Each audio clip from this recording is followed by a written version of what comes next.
जयपुर में सियासी तापमान उस वक्त चढ़ गया जब बीजेपी प्रदेश अध्यक्ष मदन राठौड़ ने कांग्रेस सरकार पर सीधा हमला बोलते हुए कहा कि पहले राजस्थान में अस्थिर सरकार थी, जहां उप मुख्यमंत्री ही अपनी सरकार की टांग खींचते रहते थे और मुख्यमंत्री सरकार बचाने के लिए होटल में बैठे रहते थे।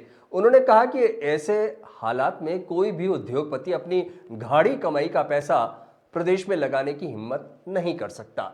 बीजेपी युवा मोर्चा के नवनियुक्त प्रदेश अध्यक्ष शंकर गौरा के पदभार ग्रहण समारोह को संबोधित करते हुए मदन राठौड़ ने कहा कि मुख्यमंत्री भजनलाल शर्मा के नेतृत्व में प्रदेश में औद्योगिक विकास को एक नई दिशा मिली है। उन्होंने दावा किया कि अब केंद्र और राज्य सरकार दोनों जगह बीजेपी की स्थिर सरकारें हैं, जिससे निवेशकों का भरोसा लौटा है और इसी का नतीजा है कि राइजिंग राजस्थान में 35 लाख करोड़ रुपए के एमओयू हैं, जिनमें 8 लाख करोड़ रुपए के एमओयू धरातल पर उतर चुके हैं और काम भी शुरू हो गया है। मदन राठौड़ ने आरोप लगाया कि कांग्रेस शासन में योजनाओं का पैसा बिचौलिया खा जाते थे। उन्होंने कहा कि देश में पहले भी पैसा था, लेकिन ये विकास तक नहीं पहुंचता था।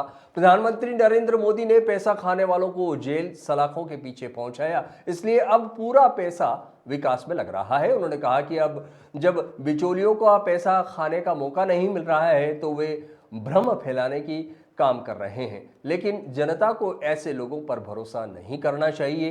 कार्यक्रम में मुख्यमंत्री भजनलाल शर्मा को भी शामिल होना था, लेकिन ये समारोह में नहीं पहुंचे। इस दौरान भारतीय जनता युवा मोर्चा प्रदेश अध्यक्ष शंकर गौरा ने कहा कि युवा मोर्चा सरकार की योजनाओं और भर्ती कैलेंडर को जन जन तक पहुंचाएगा और आगामी पंचायत और नगरीय विकास चुनाव में बूथ स्तर तक सक्रिय भूमिका निभाएगा। उन्होंने दावा किया कि आने वाले चुनावों में भारतीय जनता युवा मोर्चा की भूमिका निर्णायक होगी। शंकर गौरा ने कांग्रेस शासनकाल पर हमला बोलते हुए कहा कि उस दौरान 19 पेपर लीक हुए थे, जिससे गरीब परिवारों के बच्चों का भविष्य प्रभावित हुआ, जबकि भजनलाल सरकार ने पेपर लीक माफियाओं को जेल भेजने का काम किया। उन्होंने मुख्यमंत्री द्वारा जारी किए गए 1 लाख सरकारी नौकरियों की भर्ती कैलेंडर के लिए आभार जताते हुए कहा कि इससे युवाओं को नया भरोसा मिल पाएगा।